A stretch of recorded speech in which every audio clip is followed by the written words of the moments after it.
We have two new areas to watch out in the Atlantic for tropical development over the next several days. You know, I personally think October is going to be a pretty active month in the tropics, and I'll explain why in this video. First thing we'll go over is current conditions in the Atlantic, the latest from the National Hurricane Center, all model guidance from overnight into this morning. We'll show you some fancy graphics along the way. We'll go over the forecast for the entire lower 48 for today. And speaking of the lower 48, we'll speak a little bit on the pattern upcoming between now and about mid-month. Not going to get super detailed, but you know, we've been so focused on the tropics, really haven't showed any attention to that. So we'll do that, and then we'll round the video off with a Bible devotion if you want to join us for that. If you guys have not subscribed, certainly consider doing that. Like the video if you like it. And if anybody has anything I can pray about or pray over, please put it in the comments below. Let's get rocking and rolling this morning. That works, so we're good to go. So Imelda impacted Bermuda overnight. Hope you guys are doing well. I know you guys are built well out there like a tank from what I've heard. So not, seeing any video, waking up to any pictures or anything, but the sun is just starting to come up in a lot of these areas. So I know it hasn't really came up in my house here in the eastern US yet, but I'm in South Carolina. But let me know how you're doing out there. If you're tuning in from Bermuda, let me know what you're seeing, if you can safely do so. I would love to get some feedback and just hear some things from you folks out there. But this is probably the last time we'll mention Imelda. But what about other areas? We'll get that off your screen. We're watching this area of shower and storm activity just north or around the Bahamas, just off the east coast of Florida. This is sort of the beginning stages of a low pressure trying to develop. Could gain some tropical characteristics over the next few to several days or so as it kind of drifts over Florida, portions of the southeast, might even sneak sort of into areas of the Gulf over the next few days or so. But this does have a shot to develop, and we'll speak on that as we go. And then we're watching way out here in what we call the MDR, main development region, for a wave that could emerge off Africa probably sometime this weekend, and then have a chance to develop somewhere way out in the Atlantic. In this area that I just circled, this is an area of the Atlantic that normally pretty quickly shuts down as we get into October. It's an area that if it's going to be active, it's going to be in August and September. If there's 2 months that we're going to get something crazy out here. But as we get into October, it normally shuts down, but we're seeing signs that this area has 1 or 2 waves left in the tank before this area of the Atlantic fully closes down. So these will be the 2 main areas that we are watching and going to go over model guidance with. So we'll continue to move forward. The latest from the National Hurricane Center, and here are those 2 areas. The first, this is one closer to home. There's a 10% chance of something tropical developing out of this low pressure over the next 7 days or so. Really over the next 48 hours, there's a 10% chance also. So we'll see if this bumps up to a 20% chance, but we're going to watch this area. I think regardless, like I said, could bring a whole lot of rain to areas of Florida. And then we're watching this area too. A wave will emerge off Africa, move into this area where it will have that 20% chance to develop. And guys, I do think that 20 will get bumped up to a 30. Heck, maybe even a 40% chance by the time we get into this time tomorrow morning. But there is signs that we are going to get a legitimate wave that will have a pretty solid chance to develop. And we're about to go over all the model runs here now. So latest from the Euro, there's going to be 2 things you're going to have to focus on. Your eyes are going to have to go in 2 different directions here. One is this region right here. You see a whole lot of green, in the northern Gulf, on the east side of Florida, over Florida. This is just some tropical moisture. So as we move into Saturday, this is Saturday morning, it's getting into Saturday afternoon, you just want to watch to see if something tropical can develop out of this. Our wave will emerge on this part of your screen here in a second. But as we move forward here, see all this moisture? I mean, this could eventually get all the way up into South Carolina, Georgia into Sunday. And then as we continue to move forward, we get into Monday, and nothing really solid gets going out of this. I mean, one thing I'm noticing is there's a lot of convective action in the Caribbean, really getting into the Gulf, into the Bahamas area, just off the coast of the southeast. So this is the time of the year where we have to watch for development, quick development from this type of stuff. So we go forward, and what you're going to see here is our wave that's going to sneak out of what we call the MDR, and eventually get into the western areas of the Atlantic. And this is it. I know I don't like much of anything. And as we move forward here, you can see this weird dual low pressure thing. Just ignore that. But two things going on. One, there continues to be a lot of tropical moisture right into this region. And then you got your wave right here that is your current 20% chance of development wave as we're getting into next Saturday, like October the 11th. And we do have a low pressure trying to develop, but it does look like it gets north and maybe doesn't bother anybody, but this is over 300 hours out. There's a potential we could be talking about this one for a while. So what about the GFS? It really highlights that 10% area pretty well. So this is for tomorrow evening. A lot of shower and thunderstorm activity in the northern Bahamas off the east coast of Florida, in Florida itself, the northern Gulf also I want to mention here. But you can see the low pressure pop up here, and you can see the bars right here kind of bend up, kind of elongated low pressure. And then it hits Florida, brings a very just wet weekend across Florida. Hopefully you don't have any vacations planned down there.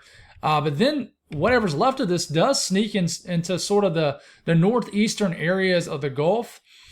Continues to bring a lot of shower and thunderstorm activity. Eventually, this could get all the way up to Georgia, South Carolina. And it does want to try to pop off some sort of low pressure down here in the Western Caribbean. And I do think the pattern supports that too. We're getting into next Tuesday, next Wednesday, and then here's our wave sneaking up on our screen. Down here, the GFS continues to be very aggressive with it. We get about a week from today, and this is a pretty beefy tropical wave about to get into an area we don't want to see it. And then we get into next Friday, October the 10th, and we have a tropical cyclone developing here in the Leeward Islands, the Virgin Islands, and then we have a hurricane developing 10 days from now, October 11th through the 10th. The 11th through the 12th. Not a forecast, guys. But it does have a hurricane right near Puerto Rico and Hispaniola, and it looks like it's starting to turn into a significant hurricane as it sneaks towards the Turks Caicos Islands. But folks, it's 258 hours out. Okay, and the GFS for the same time frame shows a very weak tropical system well north of the placement of where the GFS has it as a strong hurricane. So one thing I will note, though, is that both systems show something. Now, what about the Euro AI model, which has done well? Shows a lot of tropical moisture from that 10% area over Florida, areas of the southeast states. Nothing really gets going out of that. And then here comes our wave. You see this darker area of green as our tropical wave sneaking up on our screen. And then it rumbles through the Leeward Islands and gets into the Greater Antilles, but it never really develops into anything. Instead, it wants to kind of develop a quick low pressure off the coast of the southeast. So your AI model doesn't really show it. You know, what about, say, the Canadian model? Canadian model really doesn't show anything, honestly. It wants to show a quick spin up about a week from today in the Bay of Campeche. So the GFS is a bit of an outlier right now. But if you look at ensemble guidance from the Euro, and this is between now and about next Tuesday evening, this makes up 51 members. You can see there's a few members kind of in this area of interest area. Anyways. And then in Central America, areas of Mexico, in that CAG region, Central American gyre, we do have just this broad area spin, and we can get some tropical development off this. And as we move into, say, 1 week from today, that's a pretty I would say medium. I almost said medium.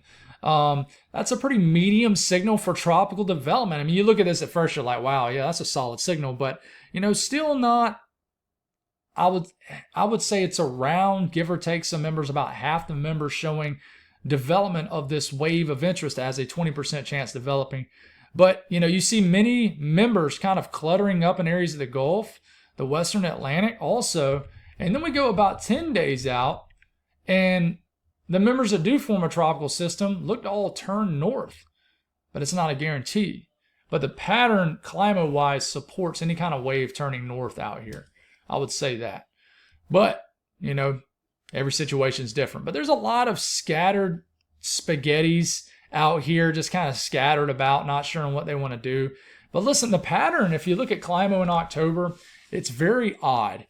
And because we get so many cold fronts and just weird features down here, sometimes we just get some weird tracks of tropical systems. In Florida, you know all about it. We'll get these systems down here that'll form and then just kind of do some squiggly things. Like, for example, Sandy had a very odd track, and it was an October system, and It just tells you right there, right? So you look at the Google Deep Mind Ensembles, which is really something that's up and coming, that's been doing well. And it's a couple things it shows about a week from today. A little bit of a signal here in the Bay of Campeche. You can see the signal from the 10% wave right here, or the 10% area. And then here comes our tropical wave signal right here. And as we go about 10 days out, everything spreads out. But I mean, that's not a... What I'll tell you is the members that do get a tropical wave going, it develops it. But some of them just don't even get it going. And I could see that happening. But it looks like there's almost 3 signals here. And honestly, this supports the pattern. I mean, you got the signal closer to home, right here, that 10% area, then our wave that emerges out the MDR, and then our Bay of Campeche kind of southern Gulf area. So that's kind of 1, 2, 3, right? So 3 little areas to watch. All right. Now, I think regardless if this 10% area develops or not, I think we're going to get a whole lot of rain. This is rainfall between now and the next 5 or 6 days or so per the Weather Prediction Center. And I mean, they're going in for over a half a foot of rain for you folks along the east coast of Florida. Not everyone, Jacksonville, not as much. But you're getting down to the Space Coast and down to Miami. I mean, anywhere from 4 to 8 inches of rain is forecast, guys. So it's a lot. And then there's kind of a sharp cutoff once you get up into Georgia and South Carolina. I don't know why it did that. I just love when it logs me out for no reason. So we'll go back to this and I'll show some love to right here. And this is rainfall between now and the next 5 or 6 days. So the Georgia coastline, low country of South Carolina could get a few inches of rain also from this little disturbance.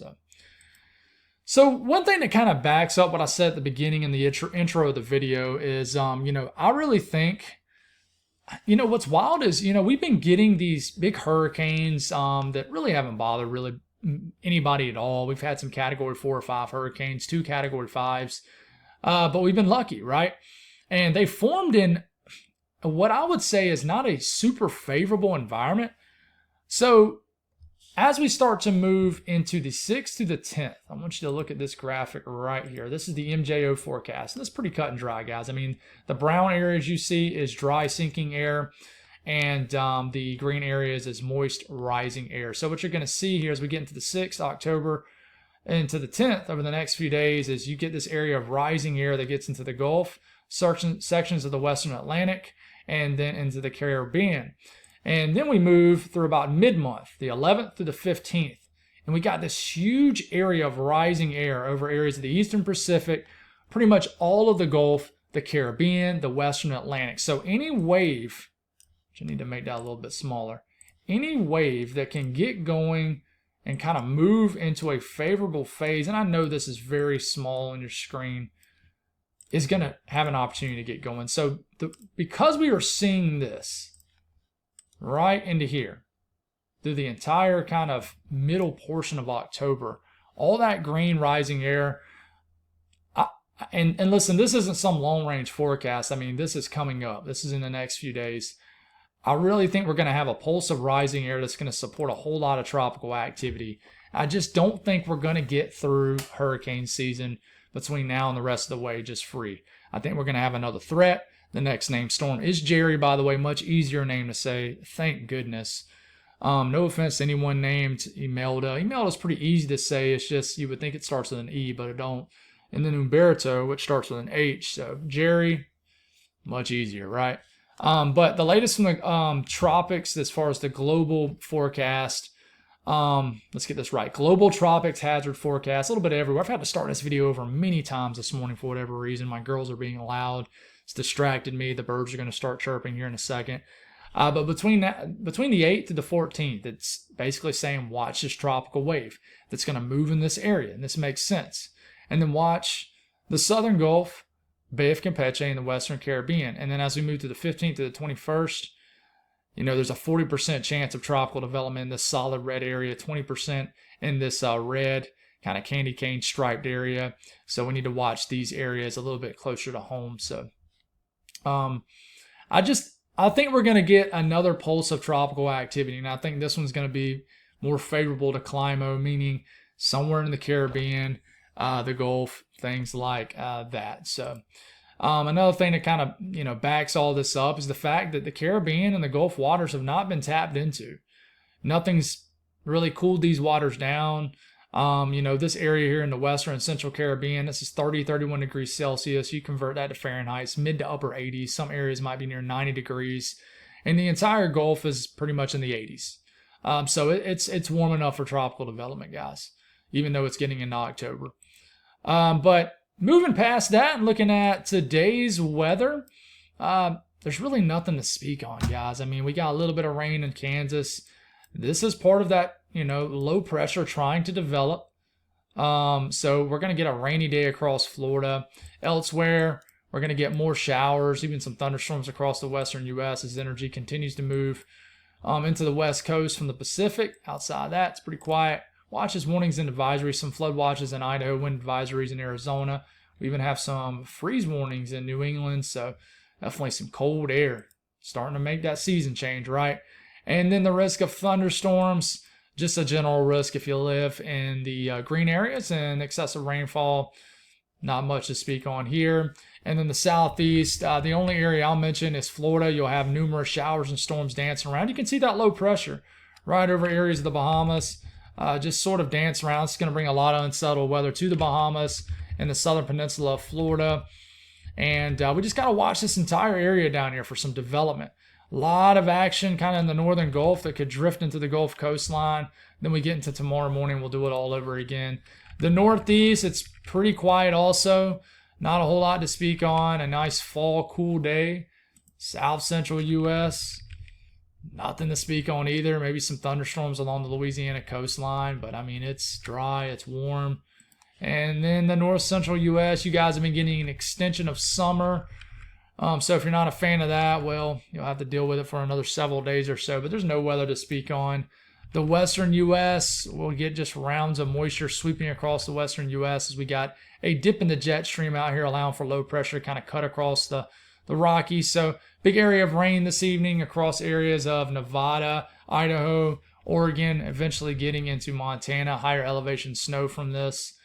Temperatures, cooler day across New England, 50s and 60s for highs, but a beautiful day across the mid-Atlantic and eastern sections of the southeast, a low humidity. You get west of the Appalachian Mountains and it warms up the Ohio Valley.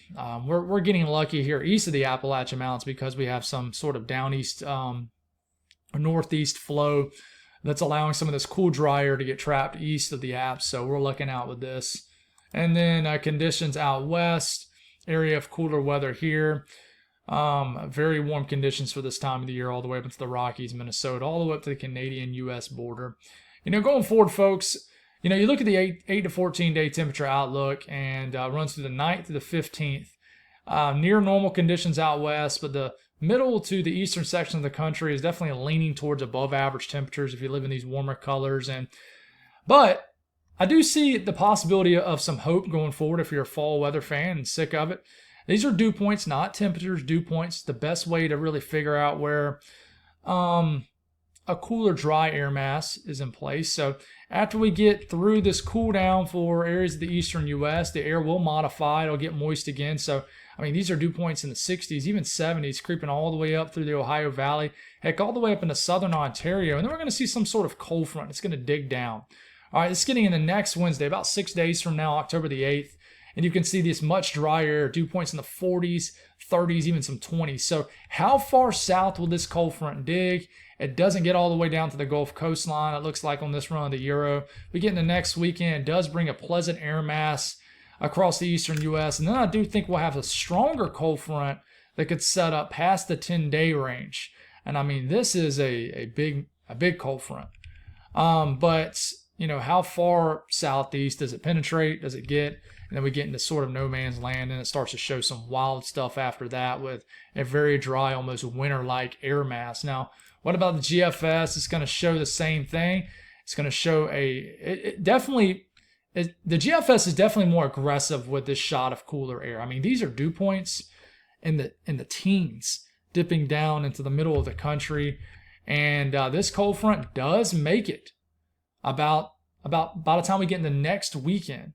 This cold front does make it all the way into the southeast, which is interesting to me because I'm going to the mountains for the day, October the 10th.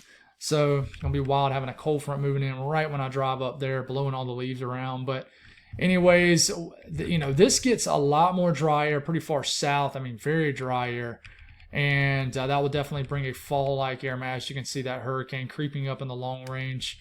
But any kind of cold front would kick that out. But we're going to watch. I wouldn't be too bummed out. I think the air mass is going to change. I think we got some things coming up that are certainly going to support a more switch to more seasonal-like conditions and more just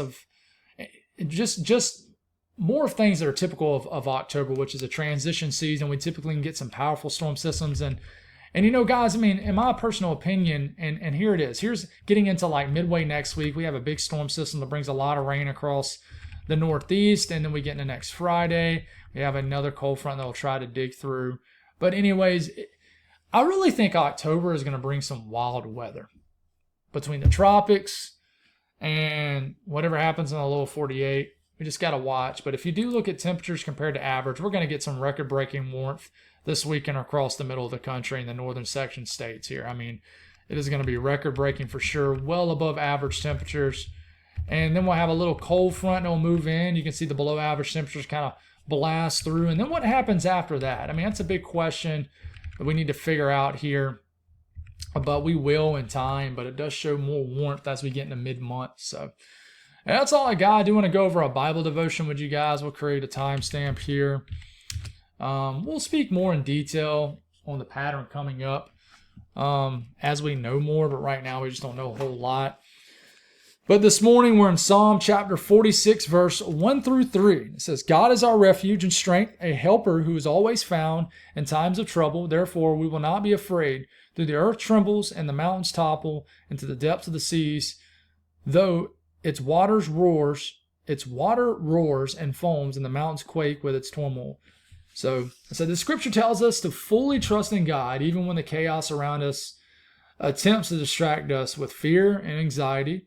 This world is full of disaster and uncertainty, but God remains steady and true, and God is always available. So, I think this just hits on, really that, like I said, God is the source, God is steady, and God is true, and this world is chaotic, guys. I mean, it's crazy. There's crazy things happening. We can all see it more because of social media. It's available for our eyes to see, even for our children's eyes to see. It's just, you got to be, especially as parents, you got to be attentive to what's going on. And, it's just a dangerous world out there. But don't let that distract you from the fact that God is right beside you through it all. So through all the just sometimes I imagine it like this, just to relate it to weather. Right? You're in the middle of a Category 5 hurricane. Middle of it, like the eye. You're in the clearing. Things are calm for the most part. But all around you, chaos is going on. Just chaotic activity, destruction, just negative stuff. Just a lot of bad things are happening. But in the middle of all of that is a calm. And the truth. And that's the fact that, you got through that first half of the storm. You already know there's a second half coming. There's another storm in life coming. Continue to ride that calm, even though you know it's about to get crazy again. Continue to hold true to that calm, to that truth, which is God. He's right beside you. He's available anytime. Okay? Because there's another storm coming. Don't be gullible to the point where you think just everything's just going to be easy like Sunday morning for X amount of time. You have no idea. I have no idea how long that calm is going to stick around. For example, for me and my family, things have been calm for a while.